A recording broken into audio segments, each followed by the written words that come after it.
Hello and welcome to Women in the Coaching Arena podcast. I'm so glad you're here. I'm Jo Lott, a business mentor and ICF-accredited coach, and I help coaches to build brilliant businesses. I know that when you prepare to enter the arena, there is fear, self-doubt, comparison, anxiety, uncertainty. You can tend to armour up and protect yourself from vulnerability.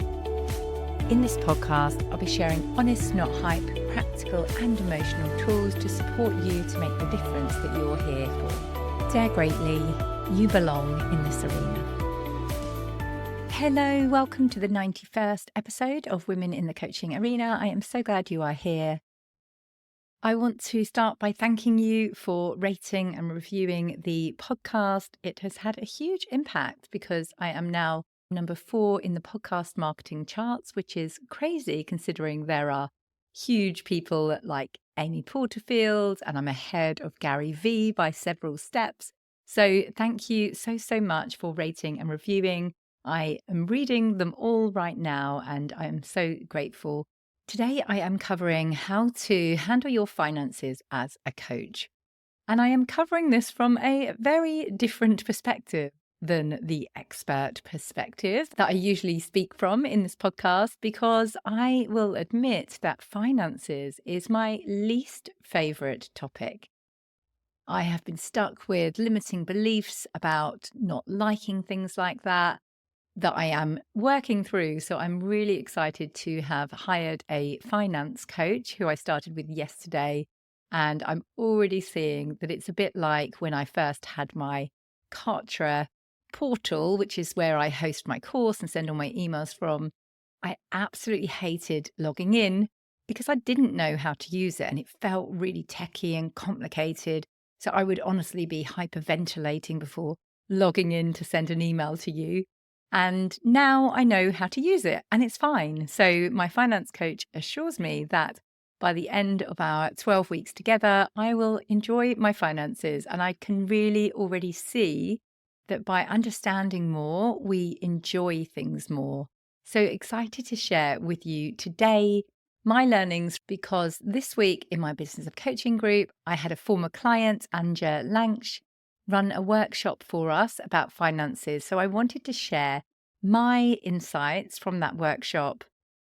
So the workshop was divided up into 3 areas. So the first was connecting emotionally to your numbers. We started by thinking about what feelings and emotions the thought of your company finances evoke in you. So take a moment to think about what word comes to mind when you think about your company finances. On the day, we had a lot of comments like overwhelmed, don't like it, stressed. So there were many negative emotions coming up from the room around the feeling and emotions that come up. The thoughts varied from not being particularly money driven. I wouldn't say I am money driven. I am experience driven. So I love to buy experiences rather than buy goods. Like I'm not really bothered what car I have or clothes I have. But what I do love to do is have an amazing time. So I'm really excited to have booked onto Vicky Knight's retreat in Spain next year. So it's things like that that are the reason that I have my business. But it can be a bit of a blocker because therefore I'm not really thinking, oh, this is my financial goal. I'm running short of meeting it because I haven't really got a purpose for the income. So one thing Anja helped us with in the workshop was actually noting down all of our expenses. So the things that we do need to pay. So my Kartra, my podcast hosting, my virtual assistant or people that help me, all of the things that I actually do need to pay. And the part I really loved was noting down the things that we really do want. So I would love to have an amazing holiday with my family, for example. So why don't I put that in my spreadsheet as an actual thing that I would like to spend money on, so I can actually choose a financial goal that is based on something rather than a figure plucked out of the air, which doesn't really drive me. I was really successful at setting a goal and reaching it when I wanted a new front door. So I used to have a white PVC front door and I hated it. And I had someone over to give us a quote for a new front door. I was kind of thinking, oh, this is a bit extravagant. The front door's fine. I don't really need this. So I set myself a goal of getting that £2,000 for the front door within the next week. And it was amazing because I was on holiday at the time. So I obviously couldn't do sales calls or anything. So what I did was created a quick sales page, put out an offer for a short program that wouldn't require people to have sales calls with me, and actually made 3,000. So I think I paid for more than just the door, maybe the doorstep as well. So it was the most exciting thing to really visualize what I wanted the money for and actually do something to reach that goal. So for you, think about what you really, really want. What can this money do for you? Is it the freedom to not have to go back to a job? What is it for you that's really going to drive you if you aren't particularly motivated by just the figures alone? The other reasons for resistance around numbers is that fear of failure. If you set a goal, then what if you don't reach it? There's also often a lack of knowledge or skills around finances. I loved yesterday when we logged into my Zero. I learned how to create reports, really see how much I was bringing in each month, how much I was spending, what I was spending it on, what headings. We spent time dividing up my sales, which were just all bundled into one, into specific programs like my £7 onboarding guide and my signature solution online course, and then my business of coaching program. And it started to feel really fun actually seeing where the money was coming in, which will help to make really logical decisions about where I need to double down my efforts. Anja shared a wonderful quote from Albert Einstein, which was, "The world as we have created it is a process of our thinking. It cannot be changed without changing our thinking." And so therefore, we need to get rid of those limiting beliefs that we aren't driven by money, or that we don't understand our finances, or all the things that we can end up saying to ourselves, which are not going to be helpful in us really mastering this. And it's funny I say I'm not money driven when actually my entire business is built on the premise of helping women make money, because I believe that when a woman makes money, they have a greater choice and voice in their life. They have freedom, they get better rights, they are heard more, they are respected more. So actually, it's really important to start to figure this out and really step into being a successful businesswoman, which I definitely do and am. Then it's something to really work on. And it's a daily practice, money mindset work, because there will always be your next level. For me, for example, I went over the VAT threshold. So essentially, when you earn more than £90,000 in a 12-month period, you have to add 20% VAT onto all of your prices for your clients to pay. And I just couldn't face putting my prices up 20%.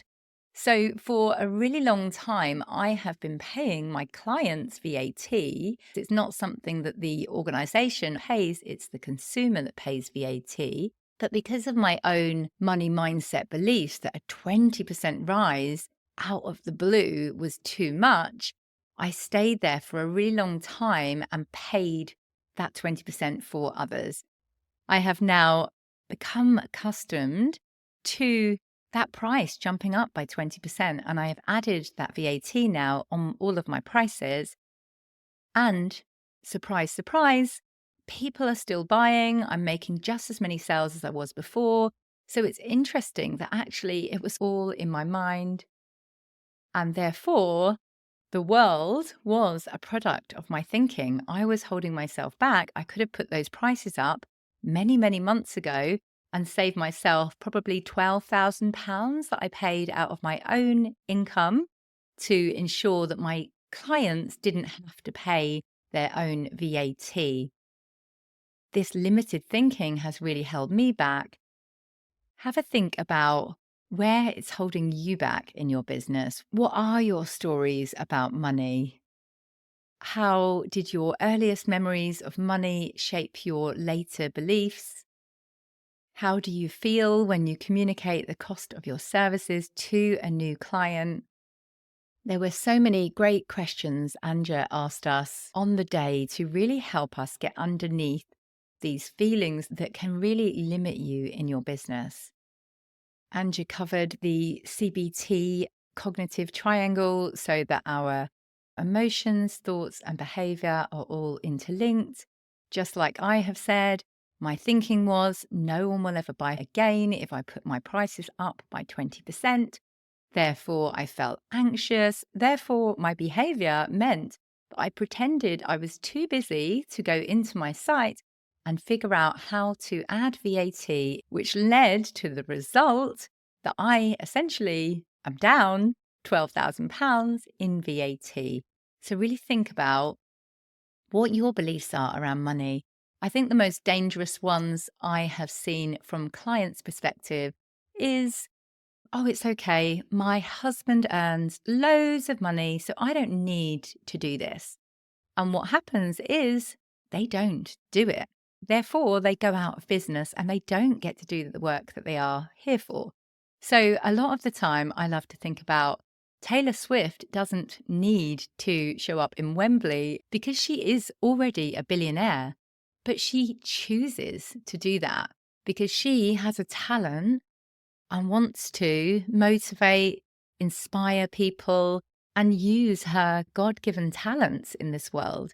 So it's not about sitting there going, I don't need the money. She doesn't need the money, but she's not just sitting on the sofa because she doesn't need the money. So again, really dangerous beliefs. So have a think about whether you have any of those beliefs. And if so, how are these beliefs holding you back in your business? Anja shared another brilliant quote, which really resonated with me. It was, financial success is not a hard science. It's a soft skill where how you behave is more important than what you know. So as I've talked about here, my own mishap with my finances was all because of my own thoughts, feelings, and emotions, rather than the practical thing of knowing that I need to pay VAT, therefore I should go into my system and add it. So again, if you have those thoughts, you're not a numbers person, then think about it as various different skills and not just those number skills. There are so many other things involved. We then moved on from the emotions of finance onto pricing strategy. We talked about the value of what we provide, thinking about our target market, as well as competitor research. And what it really helped me to think about is actually working out how much time, effort, and energy I put into each and every client that I have. So, for example, working out how much one-to-one time is every single client costing would really enable me to think, gosh, you know what, like this is an absolute bargain. So if you really, really monitor everything people get and the value that they receive, then it will help you to actually own your prices. I'm recording this episode on Black Friday, and we talked about discounts and special offers. I did put out a Black Friday deal today, which is not my usual style, but I have these beautiful images where I'm standing at this black wall, so it's like the perfect time to use them. So I, though, never discount the price of my program because I feel like it's unfair to anyone who's already in the program who has paid full price. So what I did instead was introduced an extended payment plan, so it reduces the cost and you can start from £270 plus VAT. So it just helps people to actually be able to take that step. I also said that people could start now, but their official support period from me won't start until January. So they can get started now, come to our calls, book their one-on-one with me, but they will still gain their full 6-month support from January. So essentially, it was a way of talking to action takers that really just want to get moving now and be ahead by January. So that is how I approach discounts and special offers. So never discounting the price, but thinking about bonuses and other things to help people to take action now. We talked about whether you increase your prices regularly. I have increased my prices probably every year. I don't always do it in January. I just do it when I want to. I think again, am a bit of an emotional person, and I raise my prices when I get to the stage that I start to feel resentful of my time and energy into each client for the price I'm offering it at.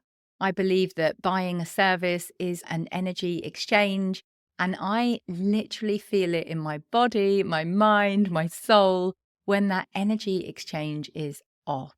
So that is, to be honest, when I raise my prices. Like I said, this is an episode from a non-finance type of person. The final part of the session was planning for profit and financial management. My favorite part of this section was asking yourself, what does your business need right now?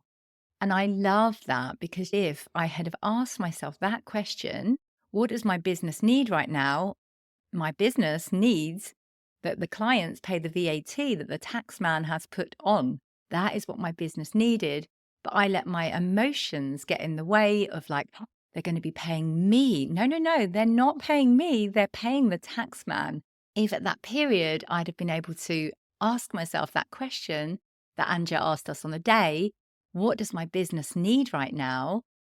It would have been an easy decision because my business needed that to happen. So I really love that reframe from it being people paying you personally to paying your business. Like, this is your business. I don't take home what my business brings in because I have a team, I have a podcast to pay, I have corporation tax, I have VAT, I have other tax and expenses. So it's that switch, which is really happening for me at the moment as we record this episode, to see my business and my company finances as exactly that. A business which has needs, has expenses, and has financial targets which need to be met for that business to thrive. Anja has a brilliant financial goal setting spreadsheet that isn't on her standard website, but she kindly shared it with my group and has agreed that I can share it on this podcast. It's an extremely valuable tool. So I would get over to the show notes to the link, because it will help you to set goals that actually mean something, that therefore drive you forward. So I hope today's episode was helpful and you appreciated my honest share that even as a business coach myself, we all have our strengths and weaknesses, and what you can do to improve those weaknesses is hire brilliant people to educate yourself as a woman in finances. A lot of it is down to those beliefs that we were raised with about money and girls not being good with numbers and this type of thing. So I'm so glad that there are people out there doing this important work. And like I say at the end of every episode, trust yourself, believe in yourself, and be the wise gardener who keeps on watering the seed. Thank you so much for listening to this episode of Women in the Coaching Arena. I have a mass of free resources on my website, joannalottcoaching.com. That's Joanna with an A and Lott with 2 T's, joannalottcoaching.com. And I'll also put links in the show notes below. Let me know if you found this episode useful, share it with a friend and leave me a review, and I will personally thank you for that. Remember to trust yourself, believe in yourself, and be the wise gardener who keeps on watering the seed. Get into the arena, dare greatly and try.